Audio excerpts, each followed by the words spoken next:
Welcome back to the table. Today, Ryan and I are going to be taking a look at a trick-taking game. This is a new trick-taking game called Twin Palms. This is from first-time designer, I believe, Christy Bank, and their newly formed company, Bank Inc.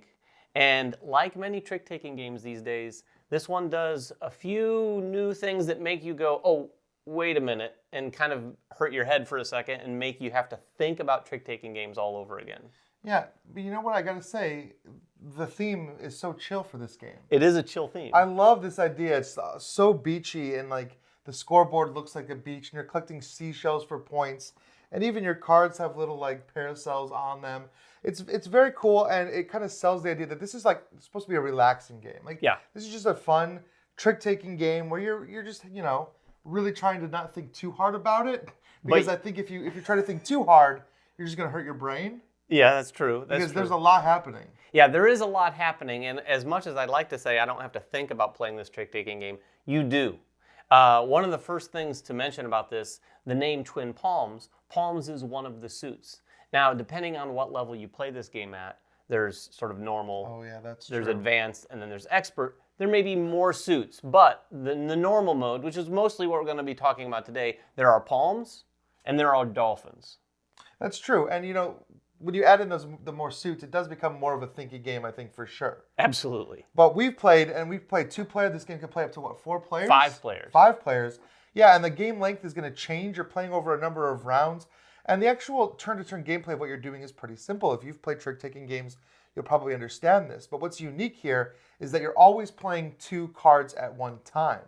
You're either playing a pair of cards or a not pair of cards. A mixed pair, which is not really the same number. So I could play 2 9s, and then David gets to wait and see what I play before he plays his, which I think that's also unique for a trick-taking game. Yeah, I mean, it's effectively the same thing as most. You are looking at what the person in front of you played, but in this one, you're not really as focused on the suits, first and foremost, as you are the pairs or them being mixed. Because if Ryan plays a pair of 8s, whether they're dolphin 8s or palm 8s or 1 palm and 1 dolphin 8, if I don't play a pair, if I play any sort of numbers that don't match, I'm losing, first and foremost. Okay. It doesn't matter whether mine are palms or dolphins or whatever. The pairs are always going to beat the non-pairs. But let's say you played a pair and I played a pair. That's when you start looking at the suits. And palms are at the top of the chart. Palms are going to beat dolphins. And dolphins, a pair of dolphins, are going to beat a mixed pair. But remember, even a mixed pair, so if, say, I have a blue 8, which is a palm, and a pink 8, which is a dolphin, that's going to beat any mixed numbers. So are you confused yet? Right, it's a lot. It's a lot, but luckily for us, for our sakes and yours, they give you these cheat sheets, which I think are great, because this tells you the hierarchy of all the different tricks. So if your opponent plays a set of tricks, you can look at this and say, oh, okay, well, that's a mixed, and you have 2 palms that are different, so I know what I need to do to beat that. And then I can look back at my hand and see, what do I need to do to beat your trick? Or not, because sometimes you don't want to win every trick. Exactly. That's the sort of other thing here that gets injected here. You're not really just taking the tricks and abstractly scoring those as points, because at the beginning of every round, if you will, which is effectively playing all of your cards, everyone's going to have some bid cards and potentially some bet cards. You don't have to use the bet cards, but the bid cards are part of the game through and through. And you're going to see there's 0 to 5 bids. These are how many tricks you're anticipating taking and kind of a reward for those. So for instance, if I think I'm going to take 1, if I look at my hand, I'm like, okay, well, I've got a pair of 10 palms, which is the top of the charts. I'm good for 1 trick. And then I have to try to lose the other ones, because if I bid for 1 trick, I have to get it exactly to get this reward of 3 sand dollars. Otherwise, a lot of these bids are going to give you 1 sand dollar for every trick that you do take. So if you do screw it up, you might get a consolation. However, if you bid 0, so if your hand is awful and you think, I'm just going to lose a bunch, you have to get it exact or you're not getting any. Yeah, and this is what makes this game, I think, so interesting. And this is like the real meat of the game, is trying to figure out, how do I hit my bid? And the other players at the table trying to decide, do I want to try for my bid, or do I want to stop you from getting yours? Because if you bid 0, for example, My goal is to get you to take a trick. Yeah. Even if I bid that I was going to take all 5 and I was going to get a lot of points, maybe I'd rather just not get the points and stop you from getting the points. Yeah, exactly. And just so you know, the structure of the way this game plays, at the beginning of every round, everyone is going to take one of their bid cards and place it face down. You're also, if you're playing with the bet cards, going to take one of your 3 bet cards and place it face down too. The bet cards are going to let you bet 0, bet the max bet, or bet half of the max bet. So for instance, if I revealed these 2 and bid exactly 0 and bet half, I'm betting half of the round number rounded down in terms of money. So I'd have to put that money out here on the card and wager it effectively. And then I'm bidding 0, so I want to get exactly 0. All of these are revealed at the same time. So you never know exactly what everyone's going to bid or bet until all of those are revealed. And that's when the hand commences. Yeah, and sometimes it actually works out. There are 5 tricks in the game. So for example, in 2-player, I might say that I want 3 and David says 2. And okay, maybe we could both get our bets. In a multiplayer game, maybe we all thought we were going to get 1, and maybe we all do. But the real fun becomes when it doesn't add up to 5. I think I'm going to get 4. David thinks he's going to get 4. Emily thinks she's going to get 3. Well, we're not all going to get them. Only one of us can possibly do our bet. And so you need to kind of decide as you're looking around, based on, I think, how much somebody bet in addition to their bid card is kind of how you determine maybe who you want to help or not. Because if David bid 5 points and he's thinking maybe he's going to get 5 more, I don't want you to win.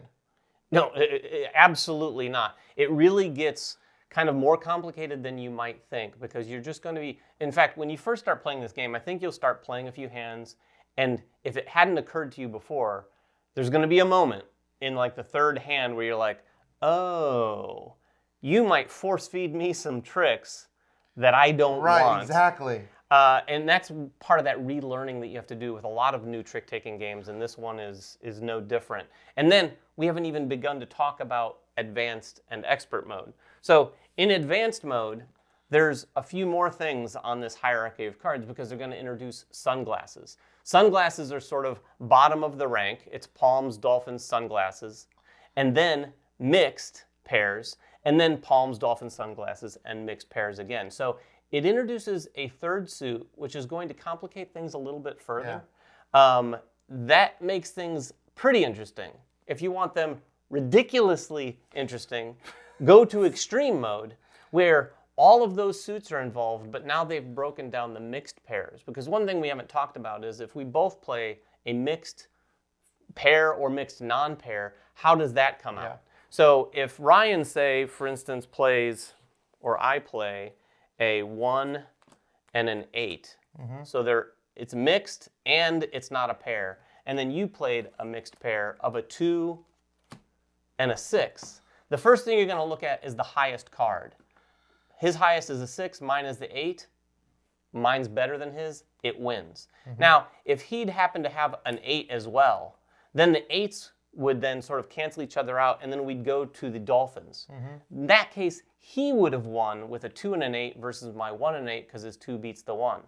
And finally, the last thing that happens there is if we happen to have the exact same cards, regardless of which one's blue and which one's pink, those are going to cancel themselves out and be discarded. In a 2-player game, that just goes out. No one wins that trick. So what Ryan was saying earlier about trying to balance how many tricks there are, you take one out of the equation, it makes things even more interesting. And in a more than 2-player game, when that happens, whatever hands are left then win the trick instead. Yeah, and so that does kind of feed into the strategy of the game. Because if you bid, for example, 0 tricks, you're trying to lose as many as possible, which might mean canceling yours out by trying to exactly match somebody. But you can plan your hand out as best as you want. You could think, oh, this is a good pair, this is a good non-pair.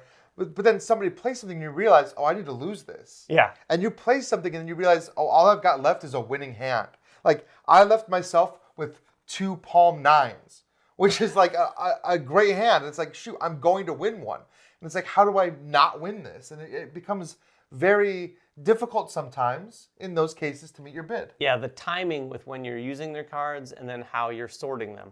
Because like most trick-taking games, everyone sorts their cards at the beginning and they're like, okay, this is it. But like Ryan said, things are going to change. And if I find myself at the end with a 10 and a wild, this is interesting.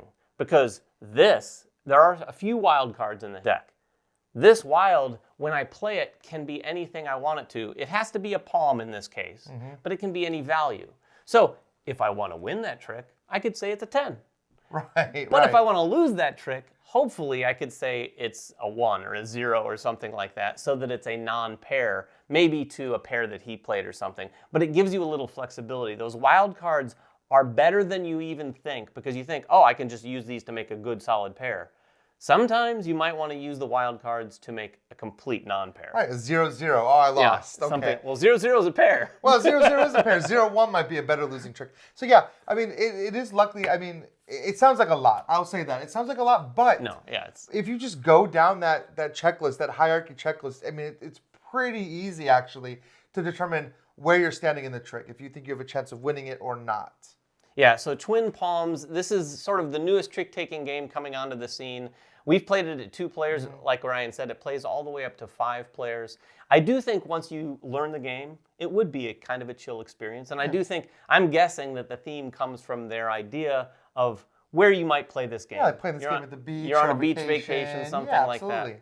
So that's Twin Palms. If you have any questions at all, please make them in the comments below. We'll try to answer what we can. And make sure to check out their campaign. But until next time, make sure everyone has fun at the table, and we'll see you then. Congratulations, you got to the end of one of our videos. Now, if you want more practice, just click on the video over here. It's another video. You might not have seen it yet, so click on it. If you don't want to do that, at least click on the subscription button below. That always helps us. And if you want notifications, please ring that bell.